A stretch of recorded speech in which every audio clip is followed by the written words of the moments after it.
amazing day this is. I hope you're doing extraordinary. I hope your day is already fantastic for you. Don't forget, if you're watching now and you have not subscribed to this channel, what are you waiting on? Make sure you subscribe. Make sure you hit the notification bell so that you can be notified every time new uploads are available for you. I think it's going to greatly benefit you. Also, tell your friends, families about this channel. This is a place where you'll get tools and insights and strategies for successfully living, loving, and leading. In our last session, I started talking about relationship deal breakers. And as a consequence of that, I got over 100 emails regarding this particular subject matter. And I thought I would come back and sort of embellish this whole concept of relational um, deal breakers. I left off talking about how you have to always prioritize your own self-health, your self-well-being, and your own security and sanity in any relationship. Um, and for the most part, we are pre-wired. We're all by nature pretty good, and we want the best for people. We expect the best of people. But somehow we compromise what we have to have, the things that we consider to be non-negotiable in terms of our relationship preferences or our relationship criteria, and generally deny culprit. For many of us, even though it's very difficult to admit, we find ourselves in places of denial. We see the red flags, we're getting the bad vibes. Um, we're feeling slightly disregarded, disrespected by the individual, but we're in denial. And whenever you're in denial, um, your judgment is going to be clouded, your perception is going to be jaded because of how desperately you want to make a particular relationship work, even though every indicator by now is suggesting that it's a losing battle. Ironically, once our tragically flawed partners perceive that we can't bear to walk away from these toxic relationships and that all we're doing is bellowing out empty threats of leaving them and walking away from them, they have very little incentive to change. Um, because when you are in relations with a person who is toxic by nature, and once you keep threatening that you're going to do something and you don't do it, then a toxic person interprets that as permission to keep proceeding. But it's only when the other person, the other individual, begins to see you weaning yourself from the relationship and becoming more and more independent from them, it's only then usually that they tend to become motivated to change, if they can change or if they choose to care enough about you and the future of the relationship to want to change. But ladies and gentlemen, once you begin to choose your own self-respect over the attachments to um, irreparable partners in your life, then you're then able, equipped to leave the relationships without looking back or without regrets. There's some resolves that you have to make in your mind. There's some dialogue that has to happen between your mind and your heart. You have to say to yourself that all the dreams that I had about this relationship have to be mourned as not meant to be, right? There's some point that you have to look at this and say, you know what, it just was not meant to be. You have to take a hard look at yourself, what you're contributing, what you're giving, what you're offering, the level of effort and intentionality that you have been investing in this relationship. And at some point, you have to declare that this was not meant to be. You have to let go of the sense of failure that you couldn't make a toxic relationship work. Many people are held hostage by um, just the notion of them being perceived as a failure if this relationship doesn't work. We're so consumed by what our family will say, what our friends are going to say. You're afraid of having this cycle in your life. Well, the last relationship didn't work. The one previous didn't work. The one before then didn't work. And so instead of resigning yourself to saying I'm just a failure at relationships, you will keep on life support a relationship that you should have pulled the plug on long ago, only because of your fear of people's perception of your failure in the relationship. But you cannot have the fear of being seen as a failure when a toxic relationship does not work. It's either because I misjudged it, I ignored the red flags, I had counsel, I had wisdom given to me, but I chose to ignore that and I entered in and I engaged in the toxic relationship. And at the end of the day, you have to call it it failed, it failed. How much more of your future are you going to forfeit trying to hold on to an image to impress people that you didn't fail at the relationship? The reality of the matter is they don't have to live with them, you do. They don't have to be involved with them, you do. And the moment you realize that and start living your life and governing your reactions to relationships, your responses to your relationships in that manner, then you're always going to be frustrated. Because at the end of the day, what doesn't work and what was not meant to work will not work. All you're going to do is exhaust a lot of time, effort, and energy. Your self esteem is going to take significant hits because when you uh, let go of relationships that are not good for you, that are toxic at the core, they've already violated whatever your core deal breakers were. You have to let go of the sense of thinking that, or rushing to the conclusion that maybe I'm just unlovable. Maybe I'm so bad off that nobody loves me. Maybe I'm just that bad that nobody loves me. And usually, when you get to that place of thinking that, well, maybe nobody loves me because this ended in divorce, the one before that ended in divorce, I broke up with this person, and if you're not careful, that long stretch of irreparable relationships will try to convince you that you're unlovable and that you don't deserve any better and that no one is ever going to treat you any better than you have been treated. It is a deception that comes because your emotional senses are fried at this point, because you're wondering to yourself, why doesn't this work? And perhaps it didn't work because of how easily we compromise what our deal breakers are. In the last session, I asked you, what were your deal breakers? And I hope by now you have sort of jotted down some of your deal breakers. Why again do we compromise our deal breakers? Well, it's because one of the reasons I talked about in the earlier session is this, how we our ideal perception of what a relationship should be. Here's a hard reality. Most of the time, we are in love with the ideal vision of our lovers or with the idea of being in love rather than with the actual reality of the person themselves. Now, I'll explain that. Sometimes you can be so in love with love that you discard whatever your deal breakers are just because you want that euphoric feeling of love or the perception of love. You want to tell somebody, I got a man now, look at him.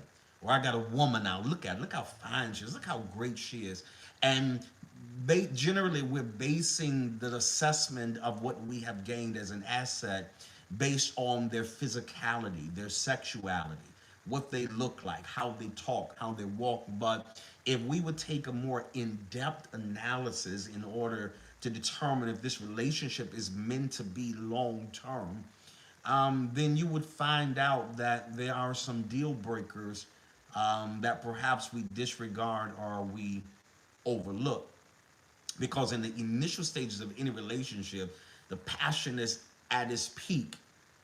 And you know what I mean. You can look back now and how you looked at them in the first 3, 4, 5 months. It's differently than how you look at them 2 years later. The things you would do when you first met them, you don't necessarily do now, and that's a whole nother subject. But the way you looked at them, treated them, responded to them, engaged with them is a bit different now than it was upon your initial meeting, because all of us see our potential prospects, the people we think we're going to be with. This is the one.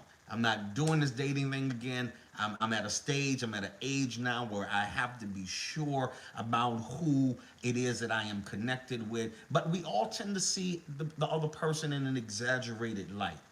But unfortunately, that perfect ideal image that we have of one another eventually begins to fade, and the less pleasant aspects of the relationship will rise to the surface.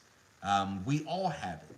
We all have this ideal of what we want the person to be like. Oh, she's going to walk like this, sound like this. He's going to be this man of power and influence. He's going to be this and he's going to be that. And because we want the ideal imagery so bad, we generally are willing, more than willing, to ignore the flaws and relegate it to sometimes later in the future we'll deal with that. But not understanding that the more you put them off and don't address them, and to see if this is something that can be worked through, if it's something I can live with, because all relationships are about negotiation. Oh, I know you think it's about love and kissy kissy and the cute little nicknames, but every relationship is about negotiation. This is where you have to be transparent with the others, and it comes down to the point of these are what my deal breakers are. You have to have a criteria for yourself in terms of what the qualities you most desire for yourself and for your relationship, and are they in this particular partner or not, right? So you have to kind of investigate, make inquiries of anybody who is potentially a prospect for your life, and say, hey, these are my deal breakers.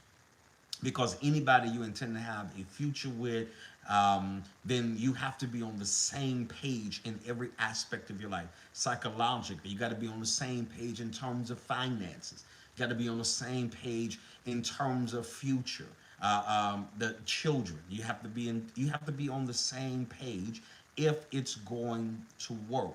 If it's going to be a long-lasting, happy relationship, then you have to be on the same page, and there has to be this unbreakable connection, and what I'd like to call complementary exchange between you and the other person. For instance, there's some deal breakers, like, if you want to have children one day, but your partner doesn't see themselves having children in the future, or perhaps they have children now and they don't want to have any more, then automatically that's a deal breaker. But you're not disciplined enough in what it is that you want for yourself to cut off any further investment before it becomes too costly for you. But I see women all the time. They say things like, "Well, I want children, but he doesn't want children. But I'm gonna work on him. I'm gonna give him a few months, and I'm gonna change his mind." And not realizing that that should have been a deal breaker from the start. If you are not on the same page, or if you are unequal in any regard, it's going to be crucial to the success of your relationship. Your relationship is bound to have strife.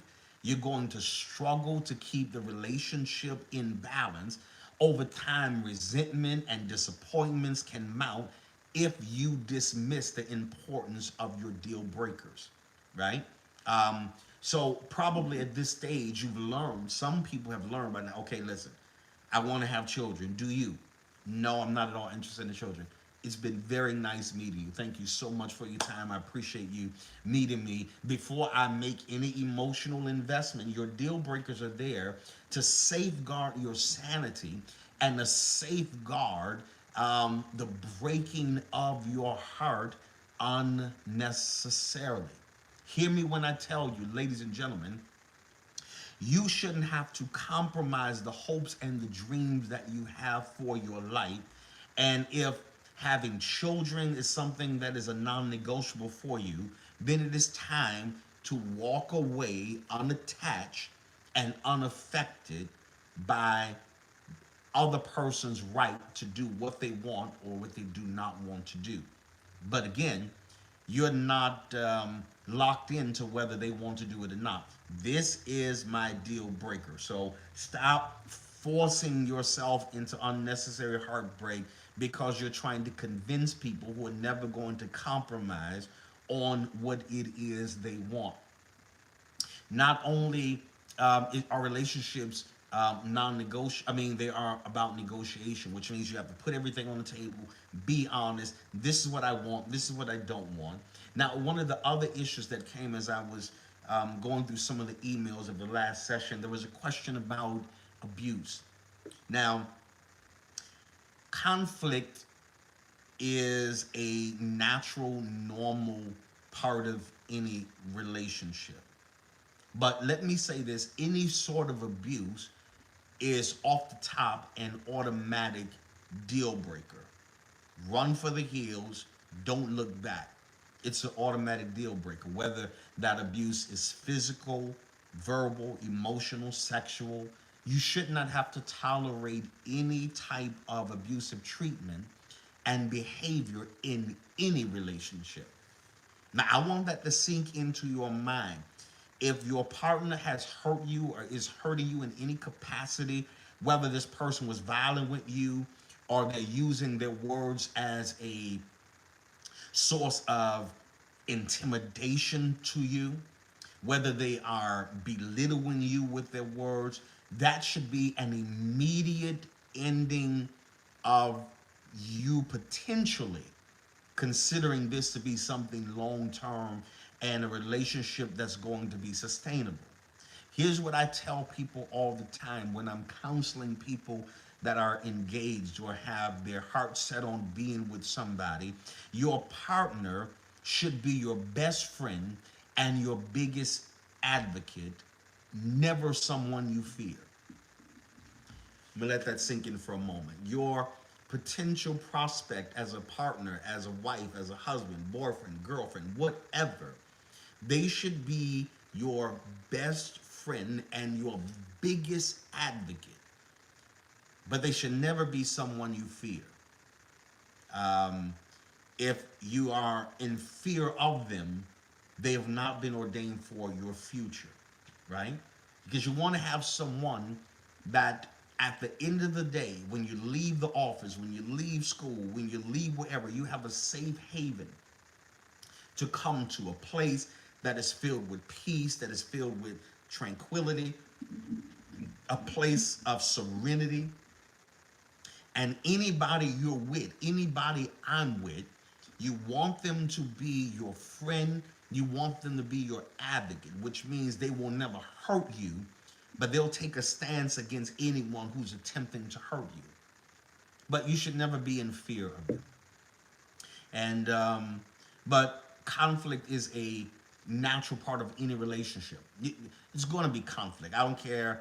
I don't care who you are, who you're in relationship.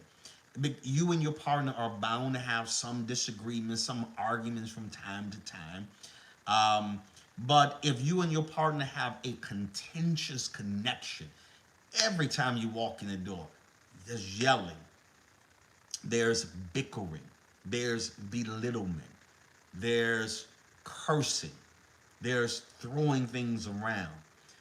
You're always screaming and fighting with each other. That might not, let me say not might, that is a sign, whether you ignore it or not or choose to keep proceeding beyond it, it is a sign that you're in a toxic environment that's going to end with you having more damage than you can presently conceive at the moment. Relationships aren't meant to be contentious and filled with strife and anger and anxiety. You're not always going to agree with your partner, but you should be able to communicate with each other in such a manner that is respectful, a manner that is calm enough so that you can resolve any dispute in a healthy and productive way. And there are ways you can do that. Again, this happens when you have relational communication and you have boundaries. There's a session that I did on boundaries. You should go and watch that. Because when I am interviewing, because that's what you're doing, when you are interviewing someone to potentially be a part of your future as a couple, as a partnership, even how you argue should be negotiated. I wish more people would understand that. I say, listen, if I'm in a relationship, just say, listen, I know we're gonna have disagreements. I know there are gonna be times we don't see eye to eye because of background differences, sociological differences, psychological differences, the way I was raised, the way you were raised. So I expect there are gonna be differences. But listen, we will never yell at each other. I'm not going to overtalk you. You're not going to overtalk me. I'm going to let you talk, and I'll ask, now, are you finished? Then I'm going to talk. You don't interrupt me. Now, at the end of us putting what we feel and sense on the table, now, what do you think we can do to resolve this? Not pointing a finger at the other person, not being judgmental, not being rude, not being disrespectful. But the truth of the matter is that you have to literally plan how you're going, because you're going to argue. You know, I don't care how spiritual you are, how saved you are, whatever that is. But you have to learn how to look at your disagreements as a healthy way of knowing each other better, right? Because the last time I did that is going to be the last time I do it, because I respect you enough, I honor you enough not to make you feel that way again, not to disrespect you in that manner. It doesn't matter that I've never had to do this before, but I chose to be with you. And so choosing to be with you means that I have to do certain things a certain way because I love you, I honor you, and I respect you, right? And so there's going to be conflict. But if you want your relationship to last, you even have to know how to do conflict right. Because if you're not careful, you'll let conflict ruin the rest of the day, the rest of the week. You're not speaking for a week and a half, 2 weeks. You're sleeping here, they're sleeping there. There's no interaction, there's no connection, all because you have not established a system of how we handle interrelationship conflicts one for that. Because at the end of the day, doesn't matter the disagreement. This is supposed to be the person you love with all of your heart. And love covers disagreements.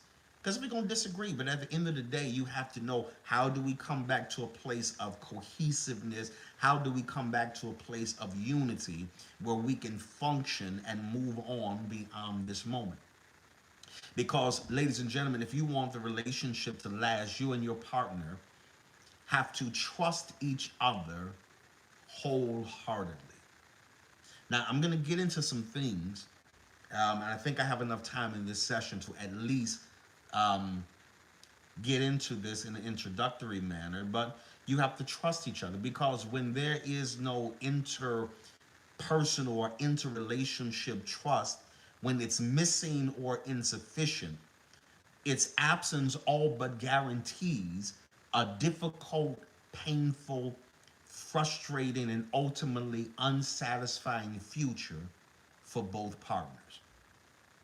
If there's no trust, what are we doing, right? Why are we here? The discussion is rather brief. If you don't trust me and I don't trust you, all we're going to do is create a heightened toxic environment for which none of us likes, none of us looks forward to coming home to. And so you have to determine, do I trust this person? Right? Again, as I'm counseling people, a lot of people have this constant fear. They're fearing in relation. They fear that a partner is going to cheat on you.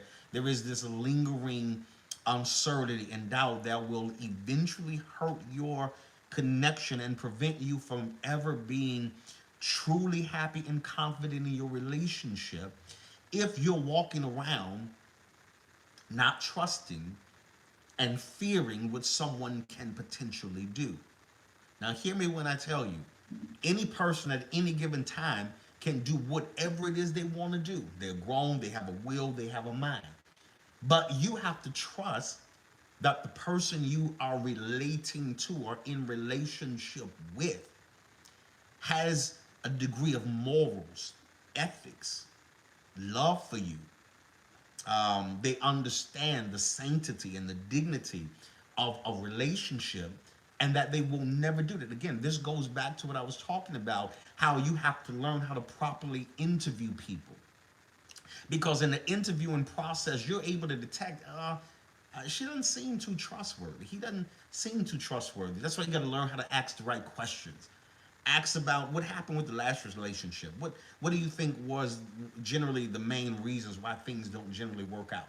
And there's a litany of questions you can ask to better be able to get a handle on the kind of individual that you're dealing with and what they have the potential to do. But it's always going to be a problem when you don't trust your partner or when you can't take them at their word. You will find yourself always where you're trying to determine and to decipher whether your partner is being honest with you or not. Every time you're talking to them, you want, is that a lie? He's telling me the truth. Is she really going where she says she's going? That will eat you alive. It will drive you into a paranoid frenzy. Your wife, your girlfriend, your fiance says, well, I'm going here. There you are driving by there just to see if her car is really there. That is no way for you to live. That is no way for the other person to have to live like that. Um, and so you have to deal with, do you trust this person or not? And again, I did a session on trust issues. Maybe you should go back and find that. It's in the playlist. I think I did 2 sessions on that. But to better understand where is this issue with trust is going to be. But if you're always trying to determine if your partner is being honest or not, if they're being faithful or not, that probably is not the relationship for you. Now, another issue that tends to arise when we compromise on our deal breakers, again, everybody's deal breakers are different. But I'm going to challenge you to write a list, make a list of your deal breakers. What if this happens, I'm absolutely done. Or if they exhibit this kind of behavior, I'm going to cease communication from them. If they talk in this manner, I'm not even going to accept another date invitation from them, right? And so you have to determine what are your deal breakers. One of the deal breakers that is pretty common and pretty prevalent, um, even when I'm having sessions with couples, is that the other person, you find yourself putting on a facade. In other words, you always find yourself playing a role when you're around your partner. Um, you don't generally speak what's really, really on your mind. And you find yourself in a place where you're only telling the other person what you think they want to hear. You're saying one thing out of your mouth, but in your head, there's a different narrative, a different conversation, different conversation. Um, and so anytime you can't be truly genuine and authentic or feel like you're on eggshells because you have an opinion, because you have a brain, and because you may see something a little differently than the other person, then that could potentially be a very massive deal breaker, which means that you got to spend the entirety of the relationship being somebody that you're not and that you have no interest in being. But again, you're going to get tired of hearing me saying this. These are the things you could have weeded out and sought through if we were more discerning and less desperate, and not so in love with being in love, and not looking at the clock and saying, oh my God, I'm 40, I'm 45, and I got to get a man. And so you just latch on to somebody without doing the necessary investigation, the necessary questions, because you have to date for data. You have to, don't just go to date and tell them how cute he is and how fine. No, no, no. What do you feel about kids? What's your take on financial matters? Are you financially literate? What is your take on education? Do you want to go back and get more education, more degrees? What's your dream for this? What's your design for that? Right? Stop just sitting there eating all that steak and shrimp and all that stuff. Get some information so that you can be informed about the decisions you're making about giving yourself and your life to somebody for a lifetime. Because the truth of the matter is, if you're in a situation where you are always holding back your thoughts and censoring yourself in the relationship, then that could be the wrong one for you. I won't set him off, right? If I say this, I know it's going to trigger her. But the crux of relationship is you being able to be you, me being able to be me, and we have a seamless mergence of us two, right? I respect who you are. I respect your opinion. I respect what you say. You respect what I say. You respect my opinion. But you're walking around. Let me just ask you, how many of you, well, maybe you may not want to admit that, but how many of you have ever had to play a role in a relationship?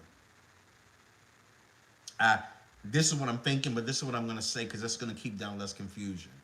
If I say this, he's going to leave and probably be gone for 2 nights.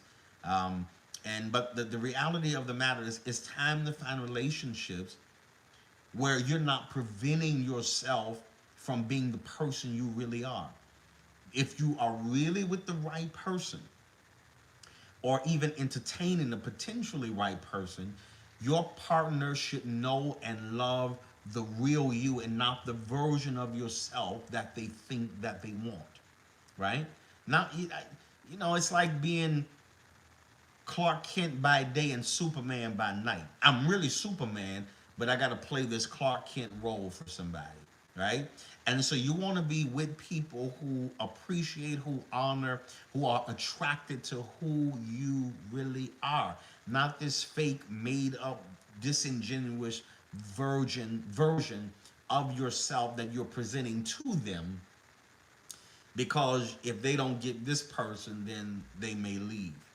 But you got way too much life left to live to spend it living somebody else's life and pretending to be who you are not. In order for a relationship to succeed long term and long run, both people have to feel, now get this, both people have to feel as though they are important to one another. There is nothing that is more disheartening than when I see and interact with couples, and you can almost tell that person has been deemed to be the important one in the relationship. The other person plays a substandard supporting role. Um, they're not considered a major factor. They're just there. They're just literally along for the ride. But hear me, both people must be made to feel as though they are absolutely important. And why wouldn't they be? Why wouldn't you, again, and I'm going to keep saying it over and over and over again, it's the therapist in me, it's the counselor in me. These are the things that you are easily able to detect from the data you're gaining, from interacting with these people, from talking to these people, right? Dating is not just about going to the movies and going to the park.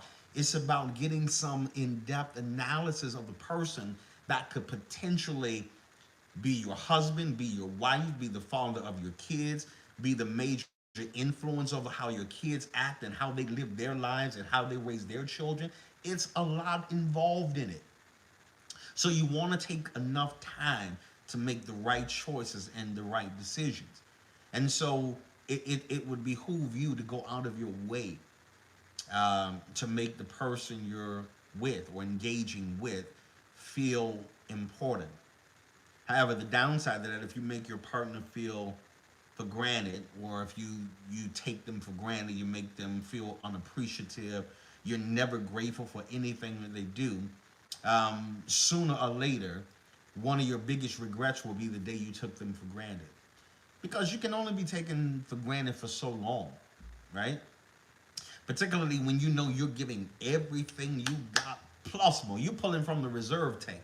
I've never loved anybody like this. I've never treated anybody like this. I've never been more conscious and make more intentional effort with anybody in life than I have done with you. And you have the audacity, the unmitigated gall to take me for granted. Um, and again, you know your tolerance level. Everybody has a tolerance level. Me personally, I'm not going to be taken for granted uh, long at all. Once I realize you don't have the capacity to appreciate or recognize what's in front of you, then I assume you probably there's somebody else better suited and better fit for you. But if you keep taking the person for granted and being unappreciative, and you don't make a real effort to reciprocate back to them what they're giving, or you don't make any concerted effort to prioritize them in your life, um, then ultimately it's going to be the demise of the relationship. You're going to see a separating, a weaning away. You're going to see the interest level decline. You're going to see the attractive level gravely decline. And sooner or later, you'll be two people occupying a space, but you're not in the same headspace anymore. Not on the same emotional frequency, not on the same love level anymore. But hear me when I tell you, everybody that's watching me, you deserve to be with someone who truly cares about you and your well-being and appreciates, and they are thankful. Unquestionably, you can feel their level of thankfulness for everything that you have to offer. Baby, I thank you. Thank you for setting my clothes out for me. I appreciate it. Thank you for running to the cleaners for me. That was so great. And she said, I thank you because you're such a great provider. Stop taking stuff for granted. Stop just getting so accustomed to what it is the other person is getting that you get to a point where you think, well, they just have to do it. Well, the reality of it matter is there is no greater motivator or incentive than thankfulness. When you're thankful to somebody, say, "Oh, I appreciate. Thank you for putting gas in my tank and filling it up for me. I didn't have to stop and do that. Thank you for picking up this or doing this." Stop waiting until people do big things to be thankful. Start thanking them for the little things, particularly women. I'm gonna let you know a secret. If you start being thankful and showing a man gratitude for the little stuff he's doing, that fires a man up. That little stuff becomes bigger stuff. You say, "Baby, I thank you for this. Thank you for getting me this. Thank you for picking that up. I love this fragrance. Thank you for thinking about me." And you will see the increase of effort towards you and to show you how special it is that you really are. But ladies and gentlemen, when we have these deal breakers, stop ignoring them. That's the whole premise. That's the syllabus of this session. When you have these deal breakers in place, they're obviously there for a reason, right? Because you know you. You've been with you longer than I've been with you. And so you've matured, and along the way, you've kind of figured out what it is that you can deal with, what it is that you cannot deal with. Stop compromising that. All of us have little traits, little quirks that we might consider to be deal breakers with somebody that we're potentially attracted to or may want in our lives. But there are some deal breakers that lay dormant, right? You don't see them initially, and the trip part about them is they generally don't come out in a person until you actually start to like them. Now, maybe we'll talk about that in a later session. Because there are going to be things that get beneath your radar. No matter how many questions you ask, no matter how much you try to interview them for a spot in your life and a position in your life, the truth of the matter is there are going to be some deal breakers that may lay dormant. And I promise you, they generally wait to come out the moment you say, Oh, I'm into her. I like her. I want her. You say I want him. You got. It's not until you start to really like him and have already begin to make some emotional investment in it that these deal breakers begin to come out, and now you're at a place like, what am I going to do? But at least the deal breakers are in place to help you narrow down what it is you find important and, again, necessary in any potential partner. But now, on the other hand, when we talk about some deal breakers, and I'll end the session with this, because sometimes if you're too stringent and you're too rigid about what your deal breakers are, it closes you off to the possibility that your future partner could be different than the one you crafted in your head. So that takes wisdom, right? It takes wisdom, it takes prayer, it takes a lot of discerning, and because sometimes you don't know what you like until you have it. It's like going to a restaurant. I was in California, and there was this restaurant I wanted to go to, a sushi restaurant. So I had a couple of mentors there. I said, "Yo, let's get together. Let's meet." Get to the sushi place, and two of them say, "Oh, I don't eat sushi." I said, "Really?" "Yeah." I said, "Well, what was it you didn't like about it?" They said, "Well, I never tried that. That's one of my. I always said I'm never gonna eat sushi.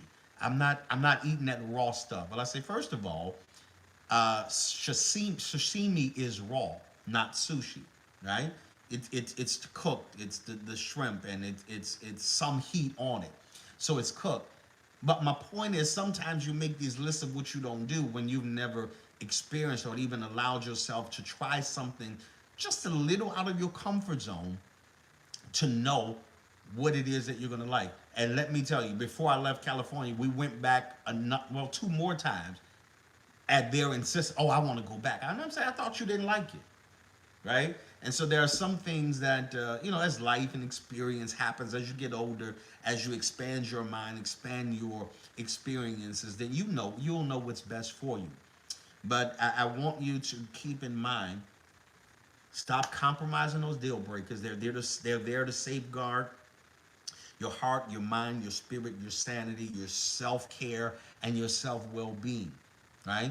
And generally, that narrows down the gap between hurt and disappointment. So, I want you to understand that you stick to your deal breakers. There's somebody out there for you. There's somebody perfectly made for you. There's somebody whose list looks identical to your list. The stuff you got on your list, they got it on their list too. And it's going to be a succinct match for you.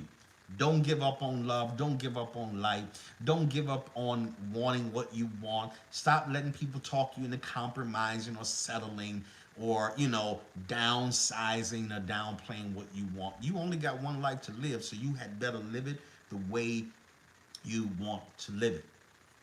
Don't forget, go to my website, henrybolden.com, pick up some resources there. I'm working on some new material that I think is going to be beneficial to you. Again, that's henrybolden.com.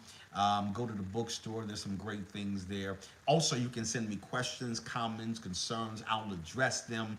As a matter of fact, I did this session today based on 104 emails of people still having more questions, wanting more insight and detail about this subject matter. Again, don't forget to subscribe if you have not subscribed. Share this channel with as many people as you can, all right? Always remember, success has a formula, and I want to be the one that shows it to you. I will see you on next time.